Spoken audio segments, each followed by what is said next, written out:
We are the seekers with stars in our eyes, building the future with questions that rise. Ordinary folks with dreams so extreme, pen and paper ignite the gleam. We wander through paths unexplored, each step a story, each thought a chord. Research AIM, research AIM. There is no us without you. Together we'll see it through. Let's collaborate, let's unite. To love, to learn, to shine so bright. Our world's a canvas, a map still unknown. Each stroke of knowledge, a seed we've sown. We learn, we grow, and we give it away, making a difference every day. Imagination's the spark, curiosity's the flame. We'll change the world, never the same. Hand in hand we'll chart the stream. Together we are the forward dream. Research AIM, research AIM. There is no us without you. Together we'll see it through. Let's collaborate, let's unite. To love, to learn, to shine so bright.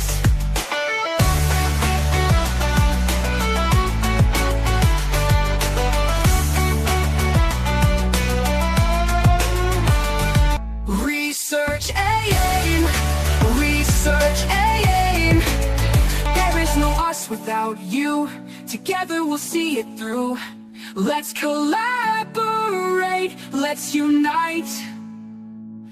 To love, to learn, to shine so bright. Research AIM, research AIM.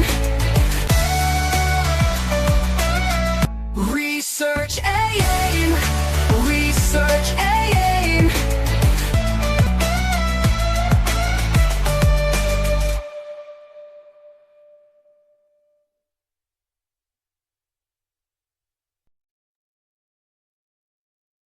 Okay, good day po sa mga nagdadarangog ngunyan. Yaon na naman kita para sa sarong serye kan sa tuyang Research Tambayan. Ang nakaagi pong serye, sa tuya pong diniscuss kung paano magpili nin angay na research topic, paano magbase sa interes, maghanap ng ideya, asin masiguro na relevant asin feasible po ang sa tuyang napiling topic. Kaya magpuuna po kita, asan sabayan po nindo kami, Sir Mike. Hi, Ma'am Sen. Ay naalaw po sa inyo kapos.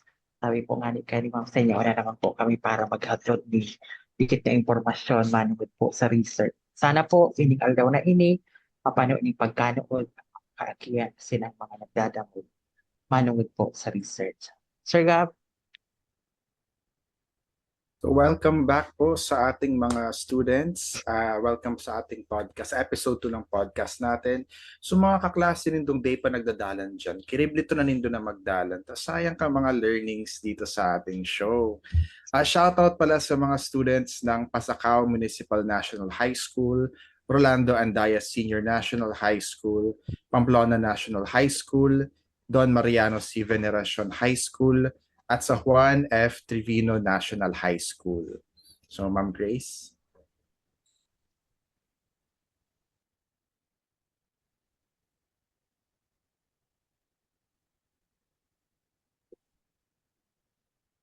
Ang Grace, naka-silent mode ka po.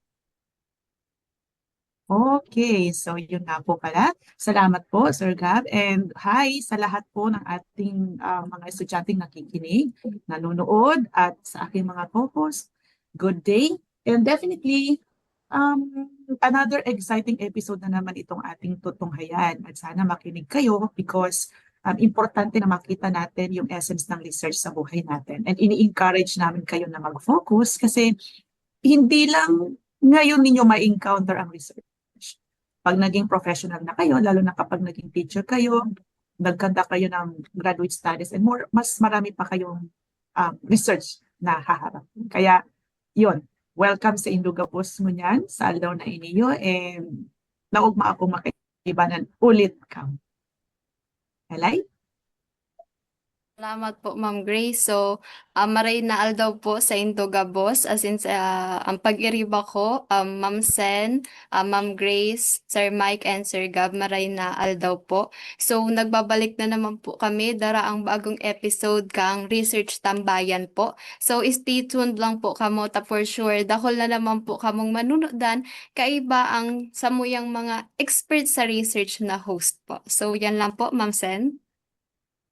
So sa aldaw po na ini pag-uurlayan ta ang ikaduwang serye na may titulong Problema Mo, Sulat Natin, Questioning and Predicting. So Sir Gab, Ma'am Grace, and Sir Mike, naging problem ba ini sa Indo before and even now? And paano ini nindo na-handle?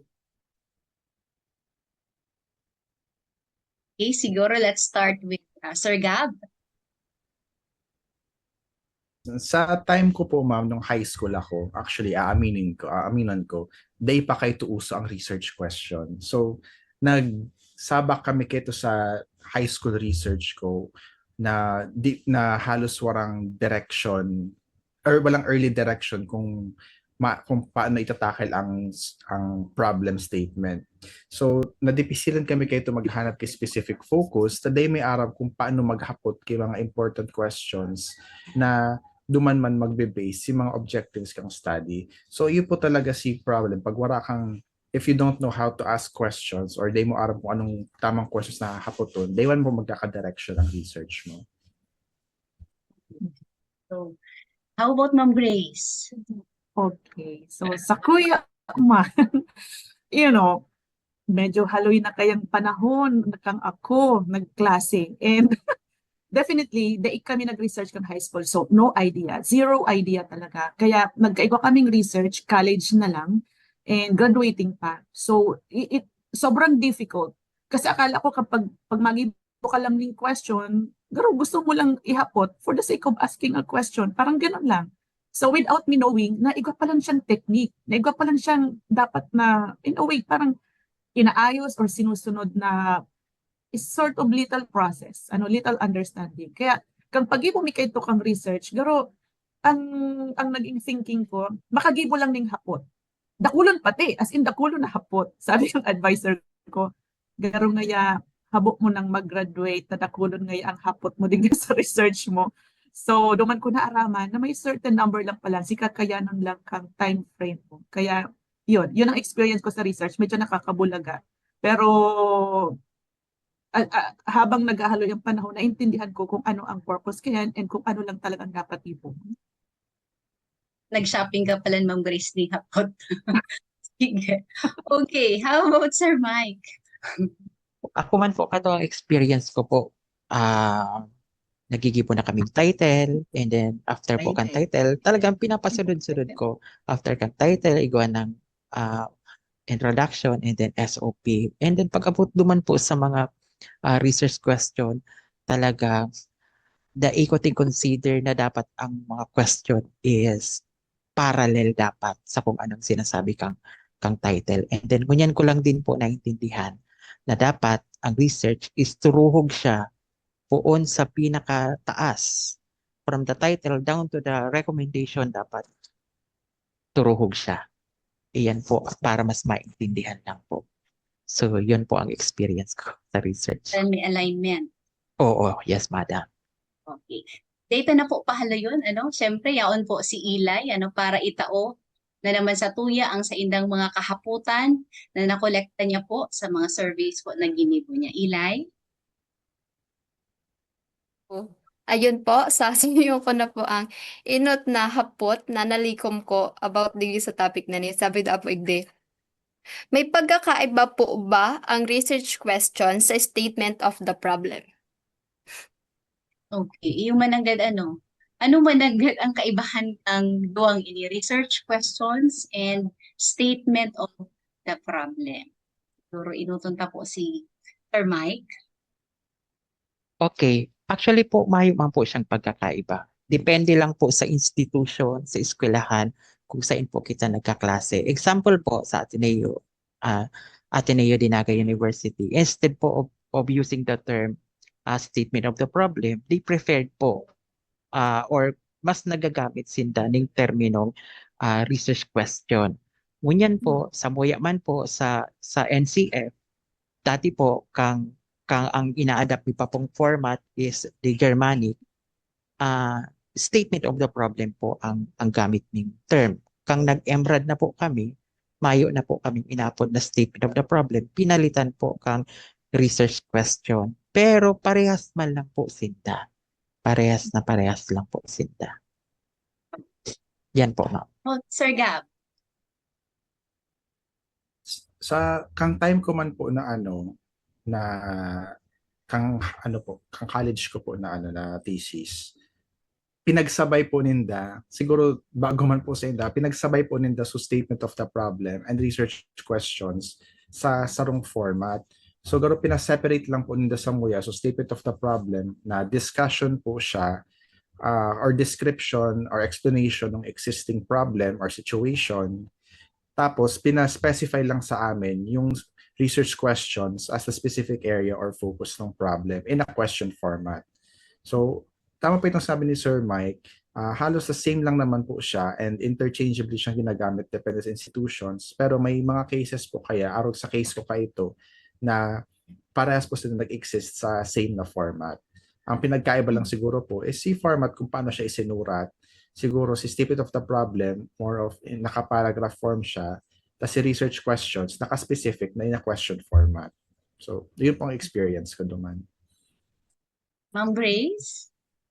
Okay, so garo mayon ako masasabi ta nasabi na ninda. Pero siguro sa mga estudyante siguro di ka mo maribo kasi tama man itong sabi ni Sir Mike and Sir Gab na interchangeably siya ginagamit. Kaya lang, siyempre, nakadepende pa rin sa mga aki. Minsan kaya nariribong sinda, anong research question, anong statement of the problem. So, knowing, tama itong sinasabi ko sa bago din ni Sir Gab na itong sa statement of the problem. Garo, i-state mo muna kung ano ang reason, ano ang nahihiling mong problema, kaya magibo kang research. And then, i-breakdown siya, duman, sinusundan siya kang mga research questions. So, dyan ko basically, i-differentiate ang duwang iyan. However, depende pa rin sa orientation kang teacher. Tama din itong sabi ni Sir Mike na depende rin sa kung saan or paano itinuklo sa imo sa hinalian mong eskwelahan. Kaya, syempre, para di ka mo maribong everyone, dear students, kung ano ang tigtutukoy kang teacher nindo, tinutuklo sa indo, iyon na muna ito ang sunod do nindo. Kasi eventually, lalo na pagka may iba-iba kitang teachers, iba-ibang discipline, so iba-iba din ang tukdo. Ang may sasuggest ko siguro sa indo, mas magayon na sunod do nindo kung ano itong itinutuklo sa indo kang sa indong advisor. And syempre, may format man kayo ng school nindo, iyon na ito ang susunod do nindo. So yun man lang ang sakuyang take dyan, Ma'am Sen. Okay. So sa tuyo pong nadungog na mayo da po ning pagkakaiba. Mayo pagkakaiba ang research questions and statement of the problems or depende siya sa institusyon na kinakabilangan mo kasi pwede siyang ipa-separate. Pero ang research questions, possible siyang yaon siya sa loob kang statement of the problem. Parang statement of the problem is parang a general statement with description, sabi nga ni Sir Gab, may siya, in a form of paragraph. Pero ito yung specific na questions na haharanapan muna ng simbag, iyo talaga ito ang parang bulletized. In bullet form, I mean, naka 1, 2, 3. So, yun. Okay? So, or may idadagdag pa po bakit ng iba? Naman sa sinabi ko, or let's continue with the second question. Eli?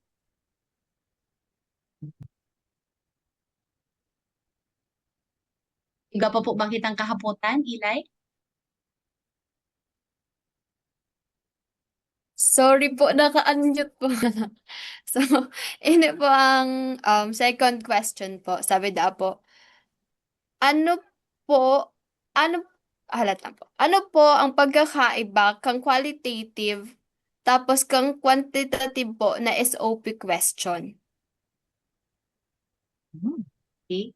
Ano daw po ang pagkakaiba kang quantitative at Quality. qualitative Research question. SOP?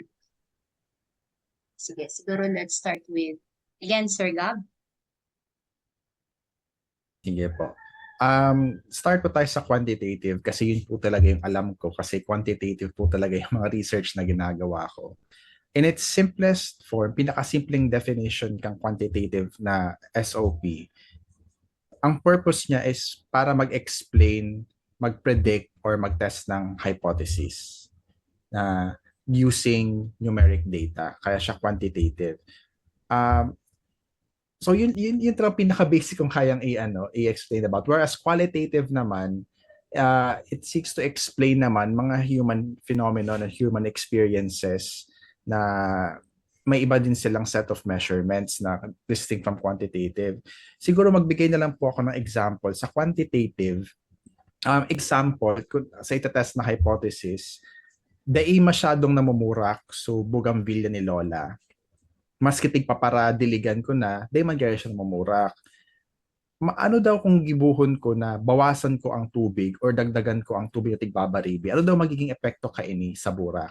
That is a type of quantitative statement of the problem question because gagamit ka ng data na i-measure mo yung water na binibigay mo sa bougainvillea plant kung mamumulaklak ba ito or hindi. So that's in essence, gano'n ang quantitative. Okay. Thank you, Sir Gab. How about Ma'am Grace? Okay. Sa Kuya Man, nagkakaiba kayo ang hapot kang quanti and quali research. Okay, dikit na background. Ang quantitative research, more on numbers, magamit ka ng statistical tools. Sa qualitative, more on kwento, documentation. Now, depende, ang question mo, ang question na quali and quanti, nakadepende sa gusto mong ma-achieve. For example, kung ang hapot mo, ang simbag niya is numbers, what are the respondents' academic grades, in something like that. Pagka nangangaipo, kung ang question mo, nangangaipo ng question na ang simbag, nangangaipo ng simbag na may numbers, then that is typically a quantitative question. Pero kung ang question mo sa sarong SOP or sa sarong research question mo, mangangaipo ning garo more than sa numbers, kundi mangangaipo siya ng explanation, mangangaipo siya ng description and all that, qualitative question yan. Ano po?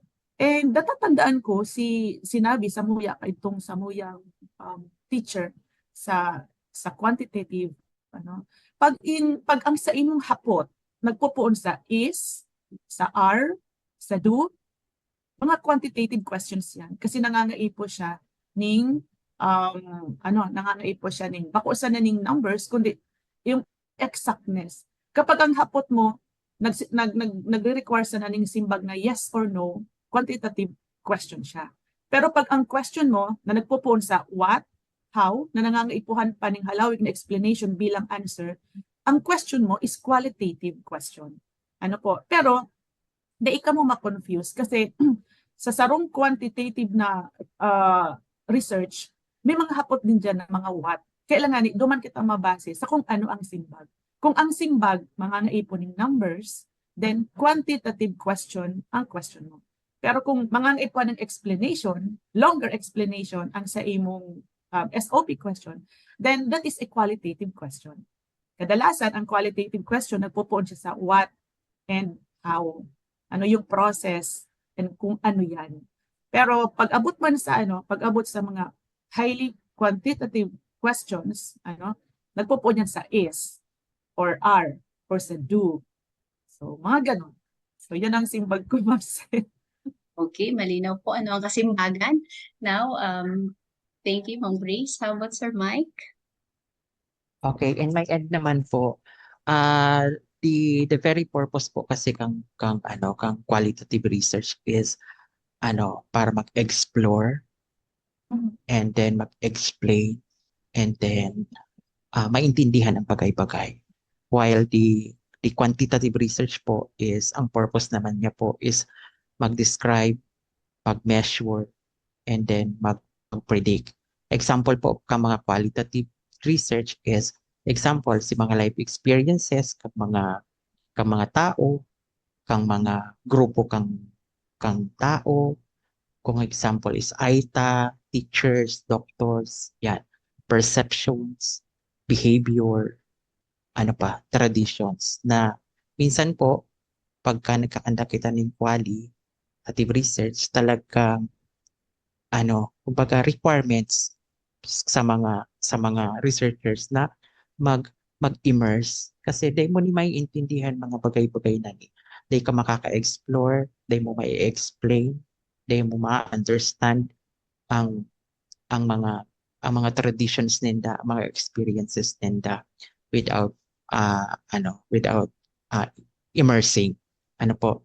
So, ma-assess naman sa satuyang SOP kung ini ba is qualitative research or quantitative research. Pero po, I would like to also take note lang po that ang sarong research po, pwede din po siyang both. Pwede siyang may qualitative research and then quantitative research. So, ibig sabihin, this research is not solely as quali or not quanti. So, pwede siyang haluon, pwede siyang sa sarong research, quantitative and qualitative research. Base po Makes sa kung ano ang sinasabi kan sa inyong SOP. So, yan po. Tapos, another one po na gusto kong i-add sa SOP question, pag abot po kasi sa qualitative research, didikit lang ang questions na natin formulate. Unlike po sa quantitative research, the more, sabi ko nga ni last episode, the more nakadakol kang tigaad na mga variables, dakulon ka man ipo-formulate na SOP. So, yan po, Ma'am Sen. Okay. Thank you, Sir Mike. So, nanawag na po ang kaibahan kay inyong qualitative research sa quantitative research. So, based on the term, mahiling ta na, sabi nga ni Sir Gab, it's more on predicting or testing. So, data, so it's more on numeric data. Unlike naman sa qualitative research, this explains a human phenomenon or experience. So, kaipuhan siya ng description. Kaipuhan siya ng kwento. Sabi nga ni Ma'am Grace, more on kwento. And ang quantitative naman, it's more on numbers. Kwenta. Okay. So, Eli, iba pa po ba kita dyan ng mga kahaputan? Yes, ma'am. So, ini po ang ikatulong kahaputan. Sabi daw po ide. Paano po ba dapat po nan ang SOP? Okay. Paano puunan ang SOP? Based sa question, ang nahihiling ko kayo, paano siya i-formulate? Ano ba ang format niya? Pero let's start with Ma'am Grace. Paano da po puunan ang statement of the problem? Okay. So sa experience ko, siguro mataon na lang ako ng idea. I do not want to be too technical. Parang gusto ko lang siyang papasilon sa concept na maintindihan kang mga baguhan. So ako actually, pinupunan ko ang pag-conceptualize ko ng statement of the problem kapag buo na ang concept ko sa pig-aadalan ko. Itong sigurado na ako kung pasain ang study ko. Kasi di ka makakahapot kung mayo ka pang kaire-ideya sa ginigibo mo. It's very difficult na mag-start ka ng mga hapot na mayo kang di ka malamang nag-search, di ka malamang nagbasa ng related literature and all. So kay kung kumpleto ka na, nahiling mo na gabos, nag-browse ka na, si gusto mong topic, nahilingan mo na siya in all angle, ano ba yung mga possible na inclusion kayan and anong possible na pwedeng maging limitation kayan. Pag sure mo na sinagustuhan mong topic, aram mo na kung, sabi ko nga aram mo na kung pasahin. Kasi everyone, ang pinakatinatandaan ko lang din, sinabi ko to sa kuya, ang sarong professor sa CBS UK, sabi niya, aram mo hinahapot ta ka. Okay lang kung ako ang maribong sa hapot mo. Bako ka lang ang maribong. Kapag ika ang naribong, ibig sabihin, di ka pa nag-aaral kang topic. So, yan lang ang pinakatinatandaan ko. Dapat di ka pa ribong kang sa imong topic. Dapat sure ka na kang topic mo. That's the only time na makaka-formulate ka kang sa imong hapot. And ang hapot, nakadepende din yan sa gusto mong malutas. And i-quote ko na din si sinabi sa bago ni Sir Mike na ang qualitative, dikit lang ang hapot kayan. Siguro, nakulon dyan ang tulo. Kasi nag-expect kita, pag qualitative, nag-expect kita ng dakol na explanation. Talagang busisi siya. So, maximum na yan of 3 questions. Pero kadalasan, middle lang, parang tama lang, 2 questions lang yan. Unlike sa quantitative. Pero, pinukunan ko siya, ang pag-graph book, ang research ko, yun nga nito, dapat, questions ko, dapat aram ko na kung pasain ang direction kang study ko. And, nakabase siya sa theory na gagamitin ko. Kasi everyone, kabit-kabit, sa laog kang research, i-require ka mo kahit ka-teacher nindo ng theories, na iso-support sa study nindo and all that. And ako, in particular, para maintindihan ko lalo ang study ko, binabasa ko ang ibabalik kong theory. Kasi ang appreciation kay akang mga estudyante, makuha lang sindang mga theories, pero parang i-design lang, ilalag lang dyan, tapos na. So bakong aron kayan, nakulaon ang usefulness kang theory sa sarong research. And saro yan sa piguhugutan ko kung ano ang mga questions na ihahapot ko. So pinupunan ko siya, syempre, sa inot na detalye. Parang sa simpleng question muna, itong general questions, hanggang dumana sa gusto kong maabot or hanggang dumana sa gusto kong ma-achieve. So, arog lang kayong kasimple. Pero itong klasikang pinakahapot mo talaga, nakadepende yan ka sa klasikang study na gusto mo. So, dahil kita pwedeng makasabi na basta ka lang mahapot, dahil dapat may ground, may ground or may basis ang hinahapotan mo. And ang mga hapot mong iyan actually ang ma-solve kang problema mo dyan sa research mo. So, yan, pinupunan ko siya sa paagi kang pagbasa ko ng mga related literatures and ina-anchor ko siya sa theory na ginagamit ko. So, yun. Pero kung hindi ka makataon ng specific example kasi syempre iba-iba ang field of study. Pero, yun, napuon ako sa simple, medyo complicated, hanggang duman sa dulo, so itong gusto mo nang masolve. O gararo kaya na classic ang question. At yan, baka may mai-elaborate pa ako patungkol dyan. Pero sa ngunyan, yun na muna ang simpag ko sa hapot na ini, kung paano ko siya pinupunan. Ma'am Sen. Okay. Sir Mike? Okay, sa Kuya Man po, bali po, there are 2 parts po kasi ng SOP, first statement of the problem. It was already mentioned by Ma'am Sen na daw gusto bago na may inapod kitang general SOP and then the specific SOP. The difference between the two is that pag sinabi tang general SOP, duman mo i-describe kung si mga variables mo and then ano ang plano mo duman sa variables. And then, ang specific SOP naman, siya yung pighimay-himay na general SOP. So, example po gani. Halimbawa kaya sa quantitative research, may 2 kang variable. First variable mo is reading comprehension. And then, second variable mo is academic performance. So, pag nagigibo po ng general statement of the problem, sasabihin mo lang na this study will determine the influence, example lang, the influence of reading comprehension sa academic performance ka mga estudyante. I-cite mo na po kung saan po ini ikakandak na study ini, and then kung ano po ang scope, kung ano po ang time frame. Kasi minsan sa satuya po title, hinahali na duman si time frame. Hinahali na din po duman kung saan mo ikakandak ang study. And you should reflect na lang po duman sa general statement of the problem. Araw po siya kaya. May mga institution na araw kaya. So, ngunyan, diwa ka ng general statement of the problem. Magibo ka na ngunyan ng statement of the problem. Ano ngunyan ang first statement of the problem mo? Ang first statement of the problem mo po is question manungod sa imong first variable. Halimbawa, reading comprehension. what is the level or the status of reading comprehension kaini sa imong participant or respondent? Second question is, ano naman ang status kan sa inyong academic performance? Pag may question ka na duwa sa duwa mong variable, that's the time na pwede mo na silang i-correlate. Example, third kayan is, hanapon mo ang significant relationship.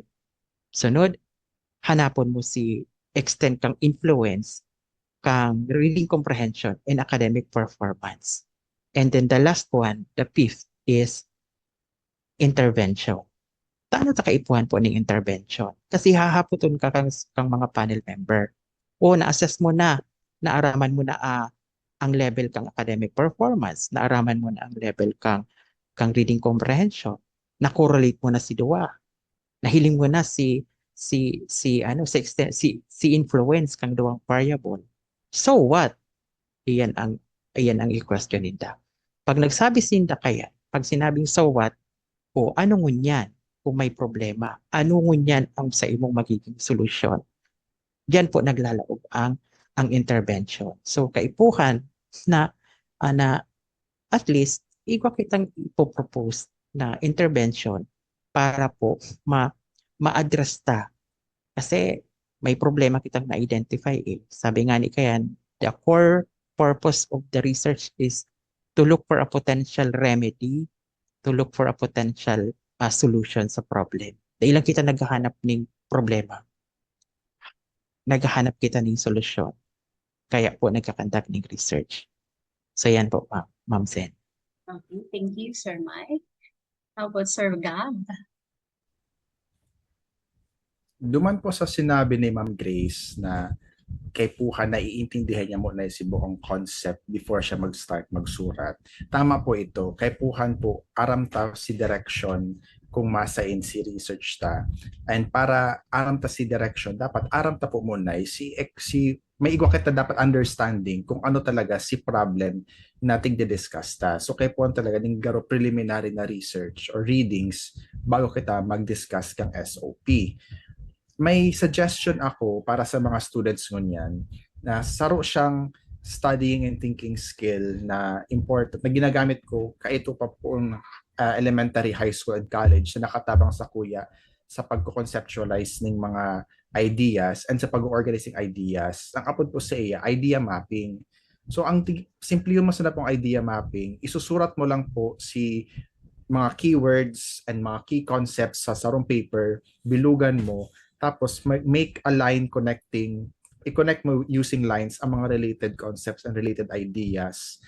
Para makaigwa ka ng garo visual map kung ano ang content na babasa mo, para maintindihan mo kung ano ang environment kang content na tigaadalan mo. Once igwa ka na po kayang idea map na yan, mahihiling mo si bigger picture kang research problem, saka mo siya pwedeng punan suraton. So ang question kasi is, paano dapat punan si SOP? So pinunan mo na siya by thinking about it. Now it's time to write about it. Na-explain na ni Sir Mike Casubago kung paano mo siya i-divide into two parts, si general and specific na SOP. So siguro ang kaya ko na lang itao na advice is sa SOP, dapat igwa ka at least tulong mahiling. Number one is context. Dapat maisurat mo muna kung ano ang dati tanang aram, kung ano ang aram ta sa sitwasyon, tapos isusurat ta muna kung ano ang ideal na situation, ano ang standards, ano ang ideal scenario, ano ang expected na reality. So yan po ang context. After kang context, dapat mahiling ta duman sa discussion ng SOP, ano si actual na problem. Na-discuss mo na kung ano si context, ini si ideal situation, ini si baseline na reality, ini dapat ang nangyayari.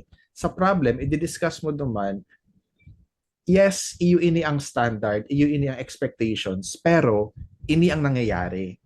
This is the problem. Ito ang nakikita natin sa reality natin. So you discuss the problem. So magkakaigwa ka ng contrast between expectation and reality. Number 3 na dapat makita sa SOP is yung significance and the solution.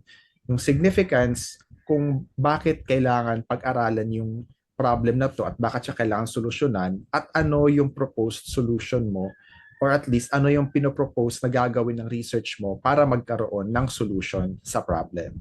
Yun yung sinasabi ni Sir Mike kanina na hindi lang tayo naghahanap ng problem, naghahanap din tayo ng solusyon sa mga problems na yun. So, yun lang po.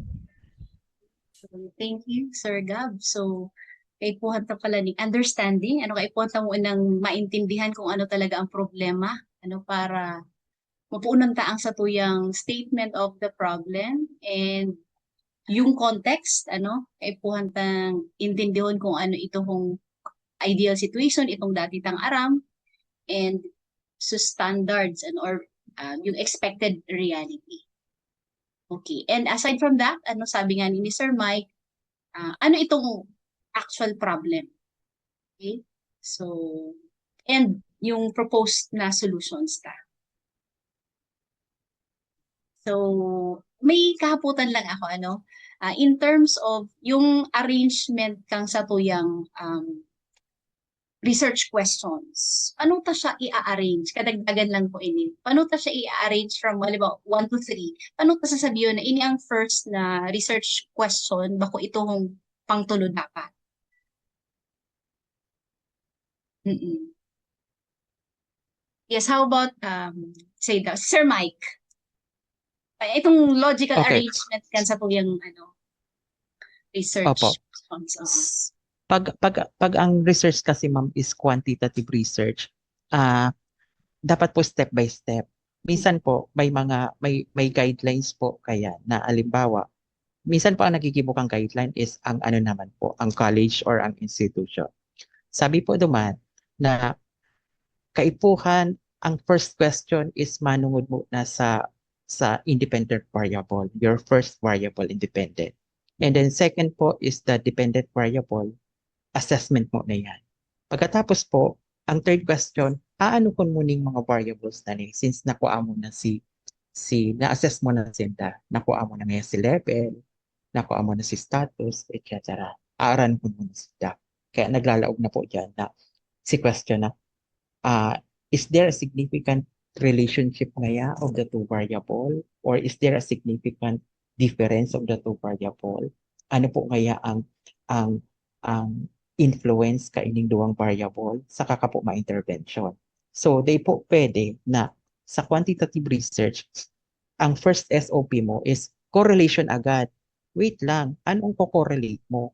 Makapanganing data, makapanganing assessment about sa variable. Kasi they pwede masabi ka na, first question, SOP number 1, is there a significant relationship between academic performance ngaya and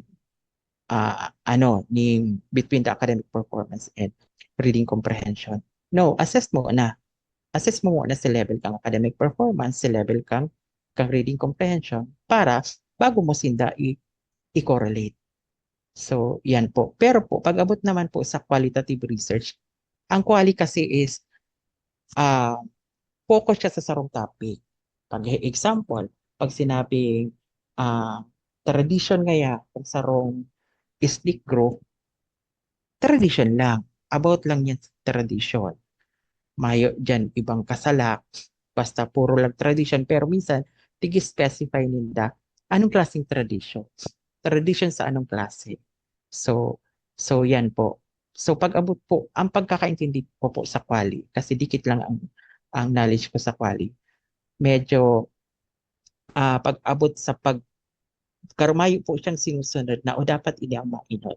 Pero ang quantitative research po, iba po siyang sinusunod na steps na dapat ini mo na bago ang correlation, bago ang intervention. So yan po, Ma'am Sen.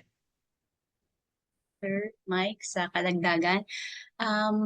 Gusto ko lang i-share na doon ko din sa previous professors ko na sa qualitative research may ka talaga ning specific na halimbawa ngaya nag-come up ka na ning research questions pero pag abot mo naman sa field may day pala ito pwedeng mga research questions mo ito pwede siyang baguhon, pwede siyang i-change mo ito depende kung ano yung nasa sa field, pwede siyang i-change. Nanudan ko siya kay Sir Conde. Okay. Ayun. Pwede siyang Ayun, i-change. Ma'am Oo. Sen. Pwede mo siya Oo. change ang research questions. I mean, SOP siya o yung research question na research hinahapon during questions. interview? Research Ah, question. pwede Pwede siyang mo siya. mabago sa quali. Depende kay kung ano ang iyon duman. Pag-visit mo duman, di mo pala sa pwede, di ma-change ka sa imong research. Ah, so, magayon. Flexible. Pero habukin kang kwante. Hoy, ano ngayon ito nagbabarago ka mo? Talagang may clash. Yan. Ano ito binabago mo? So, Ilay, gapo po ba kita ning kahapotan? Yes po, ma'am. Since parang nasagot na po ni Sir Mike yung pang-apat na katanungan, ma-jump na po kita sa ikalimang katanungan. Sabi daw po igdi, ano po ba ang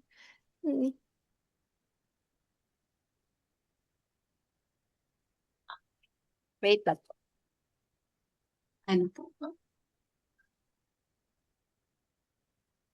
Pagkatalan itong kahapotan. Sabi daw po ba?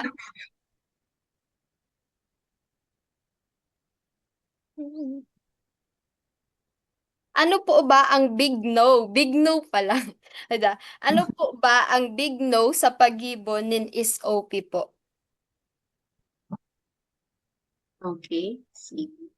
Grace, ano daw ang big no sa pag-ibon ni SOP? Big no. Big no sa pag-ibon ng SOP. Siguro ang big no sa pag-ibon ng SOP, kadalasan nahiling ko niyo sa trabaho kang mga sinasubmit kang mga students. Itong klasikang question na din pinag-isipan, basta lang inihapot. Ano po, yung si number 1 question, utos sa number 5, and si number 5 utos sa number 1. Kumbaga, baraliktadan. So yun. And ang big no is itong mahapot kaning question na related sa concept and sa study mo.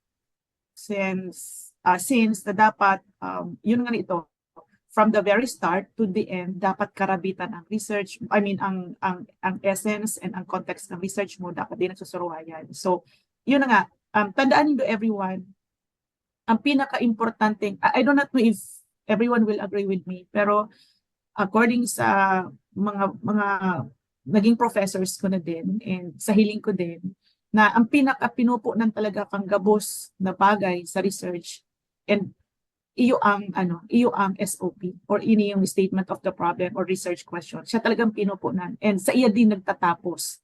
Kaya very very important na maaraman ta, magibot ta ning tultol ang satuyang SOP. Kasi ang pinaka big no dyan is itong ang SOP harayon na maray sa gusto mong ma-achieve na solution para sa research mo.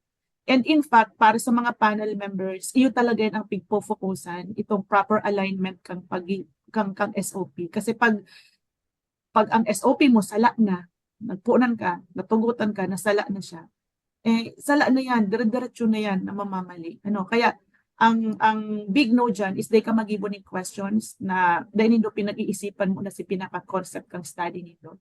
And pangadua, dapat ang question mo is, saro pa sa mga big no, is itong garo, aside sa day pinag-isipan, itong garo tipong irrelevant siyang maray. And big no, dakulo na maray, na day mo na siya kayang ma-achieve. Kasi minsan sa mga estudyante, overwhelmed sila kang pag-question. So, nilalag na ninda gabos. So, dakulo na siya. So, baka day ka na makagraduate. Ideally, siguro, dakulo ng maray ang 6 SOP questions para sa quanti. So, sa quali man, dakulo na din ang 3. Pero yun lang, parang sa kuya, simple lang sana ang big no ko, itong irrelevant siyang maray and dai siya surugpon or dai siya match sa title, sa topic, and baraliktad po siya. Pero, sa tabang kang sa indong mga advisors, makukuaman nindo iyan because since na-advisor nindo siya, matatabangan ka mong mai-align siya. So, yan ang big no ko. Thank you, Ellen. Ay, thank you, Marcin. Okay. About Sir Gab? Ay, Sir Mike. Sir Mike. Okay, sa kuya naman po, ma'am, big no siya if there is no alignment. Tama itong sabi ni ma'am. pag sinabing no alignment, aram mo may mga question na daib da, na na daituhog sa title. Kumbaga, malayo ang putukan sa barilan. So dapat kung ano lang po ang hinahagad kasi dapat pati general ano siya tuhog din ang general kang specific SOP.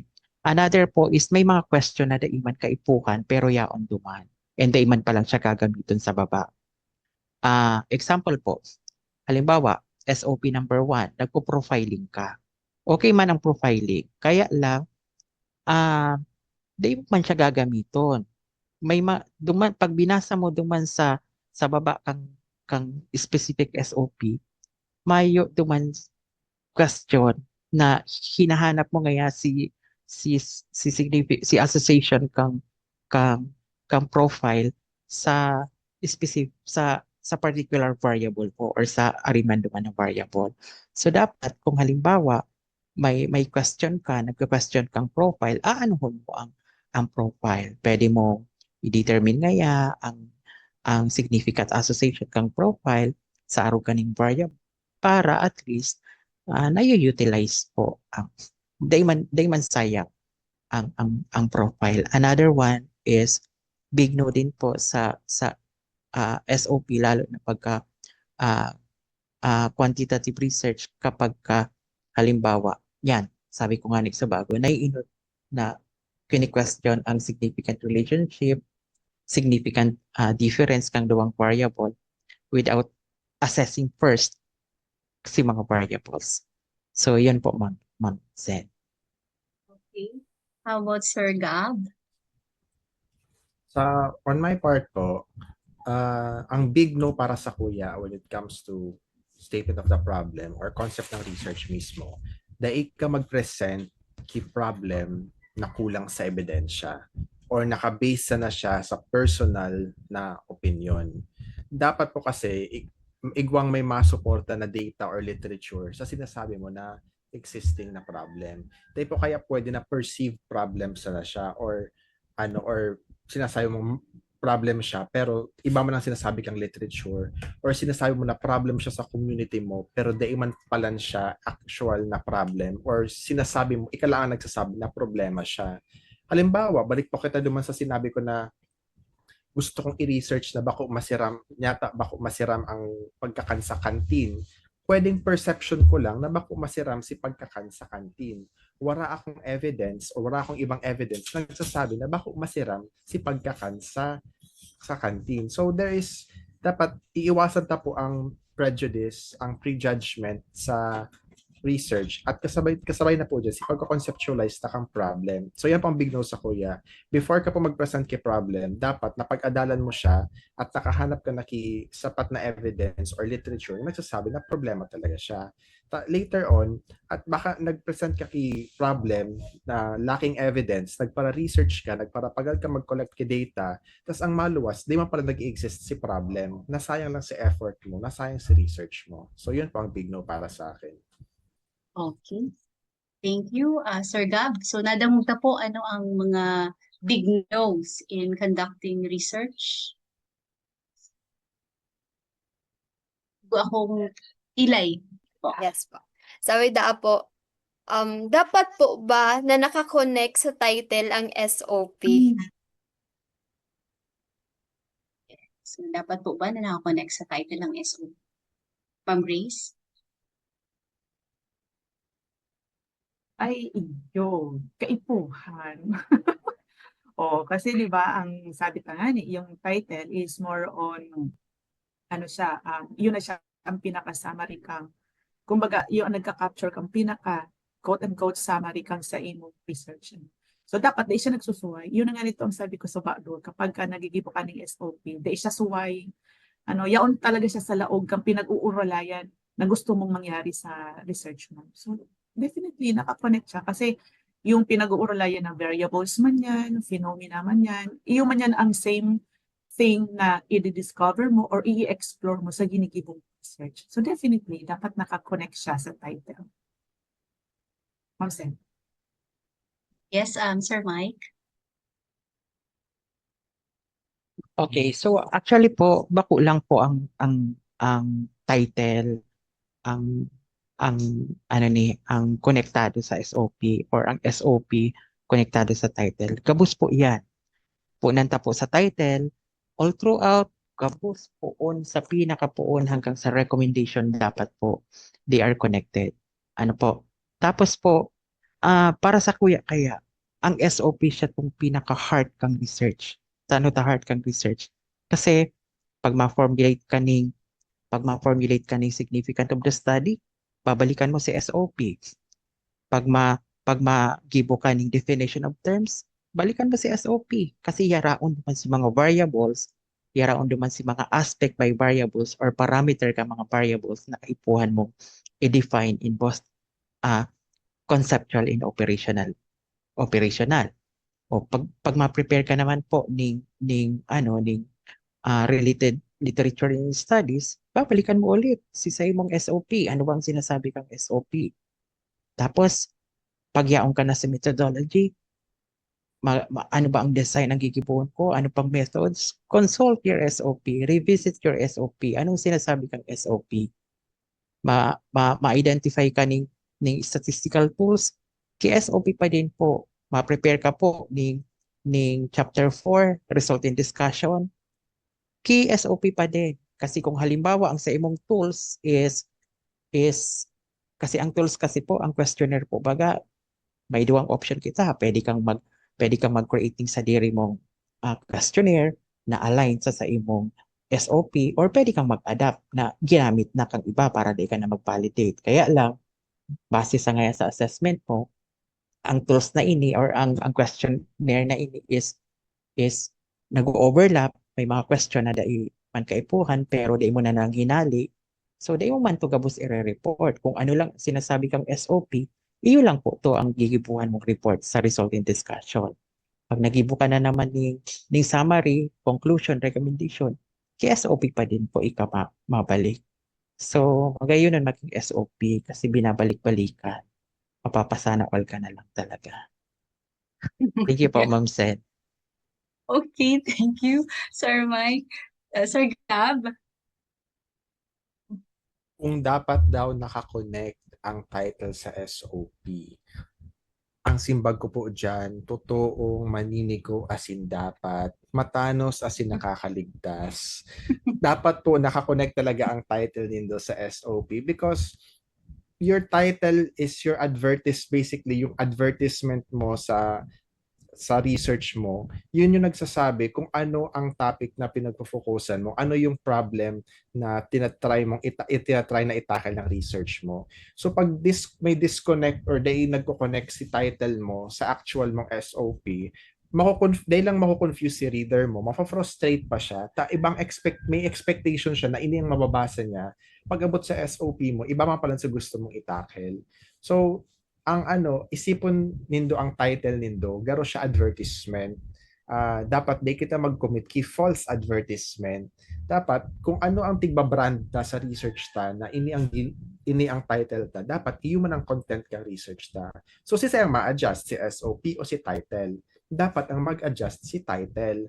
Sa kuya po, sa paggigibo ko po kay research, ang title ang pinakahuring nagfa-finalize sa buong research or sa buong paper. Title ko ang last kong nafa-finalize. Depende po kung paano ko naisurat si papel, as in kung ano si ikinaluwasan kang study ko. So, kaya piga-advocate ko Pervi na pag maging kita kay research title, maging flexible kita, maging fluid kita sa title ta na okay lang ang temporary title. If-finalize ta yan, pag natapos na si research ta. So, di kita masyadong maging strict di kita masyadong maging rigid na pag ini ang title, yun na talaga yung title hanggang sa dulo. Along the way, especially pag nagde-develop ka mo kay SOP nindo, magkakikuya kidate-date na changes. Syempre, nag-e-explore pa ka mo kung anong gusto nyo itakay sa research, anong problem ang gusto nyo adalan, habang nagbabasa ka mo ng related studies and literature, dakol ka mo na-discover. So habang nagbabasa ka mo, habang na-discover ka mo, ang title, nagpapalit man yan or nag-i-evolve siya based sa SOP. So tama sa sinabi ni Sir Mike, si SOP talaga ang heart ng sarong research. Thank you po. Okay, salamat Sir Gab. Ma'am Grace and Sir Mike, dakol kitang nanudan sa aldaw na ini. Di ka ilay. Agree. Ano man ang nanudan mo yan aldaw na ni. So, ayun po ma'am. So, about po ma'am sa pagsurat po ng SOP po. So, bago po, na-highlight siya na dapat mo nang pag-adalan si study mo, si topic mo, dapat familiar ka talaga, magbasa ka ng mga related study duman sa study mo, para kapag masurat ka ng SOP mo, is daiman siya sobrang harayoon na duman sa title mo. So, dahil lang basta ang pagsurat po ng SOP, dahil lang siya basta kung ano sinaisip mo, yun na to si ilalaag mo. So, dapat connected siya sa study mo kasi, kung baga si SOP mo, siya ang magiging guide mo throughout kang pag-research mo po. Siya tong gusto mong masimbag. So, siya tong susunodin mo sa study mo. Sabi nga sa bago ni Sir Gab, na-adjust ang title. So, si SOP talaga. So, siya talaga si pinaka-importante. So, saro pa po sa pagsurat, dahil po maribong na kapag ang research po is quantity, so ibig sabihin, ang gusto mong maging result is nagme-measure ka or measurable dapat number siya. So yung pagkakagawa mo nung sentence is parang measurable man yung atake niya. Parang yun yung gusto mong maglabas. And pag quali man, parang nagdi-describe ka, nag-e-explore ka, parang more on kwento ka naman, sabi daw ni Ma'am Grace. So, siguro ma-depend na lang doon yung sentence po or yung pagkakasulat mo, nakadepende sa kung ano talaga yung result or study na kinakandak mo po. And sabi din ni Sir Mike, sa quantity daw, yung pasunod-sunod po ng pagsulat ng SOP, dapat nauuna yung independent variable, sa kasunod yung dependent variable, pang last na yung kung may i-correlate ka man, wag uunahin yung correlation na di mo pa nga nadidiscuss kung ano yung dependent at independent variable po. So, yun lang po, ma'am. Salamat po. Okay, thank you, Eli. I also noted down 6 key takeaways from this episode. Idot, tigtawan ini emphasis kang sa tong mga experts today. First, kaipuhan talagang igwaning alignment from topic to recommendations. So that's number 1. Dapat aligned ang gabos. Pangadua, na ang quantitative research is more on numbers, and ang qualitative research is more on kwento or storytelling. Pangtulo, mayo din pagkakaiba ang SOP sa research questions. Parehas lang sinda nakapaloob sa sarong section. Okay, so it's just that ang statement of the problem is in paragraph form, pero ang research questions in number siya.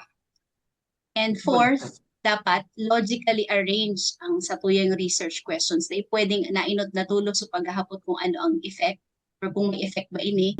And then lastly, data inilingawan because nakalink ini duman sa number 1, which is yung statement of the problem is the heart of the research question. So, permita dapat na babalikan ang statement of the problem. Yan po. Para di kita natutukal duman sa tuyang problema. May gusto pa po kitang idagdag na baka na-omit ko siya, mayaman. Yeah. Mayo naman, ma'am. Okay na siya. Okay. Kaya sa tong mga paradamog, dahil po kamo dapat madismaya kung sa hiling nindo, masakit ang pag-given ng statement of the problem as in research questions dahil ini po normal lang bilang parte kang sa tuyang pag-aaral. So, giramdungon ta po, giramdungon nindo na ang importante padagos kamo na nag-iisip, naghahapot as nag-e-effort na magpalinaw sa indong mga ideya. So, daiman ini perpekto sa inot, pero kada pag-ayos po sa tuya ning ginigibo, mas nagiging maray sa tuyang research. So, yan. Kaya sige lang, padago sa pagsurat, pag-usisa, as in, magtiwala lang po sa tuyang kakayahan. So, yan lamang po, sa aldaw na ini. Kita-kits po kita giraray sa masunod na episode. Permi po nidong tatandaan, prepare now and thank us today. Bye-bye. Po. See you again soon.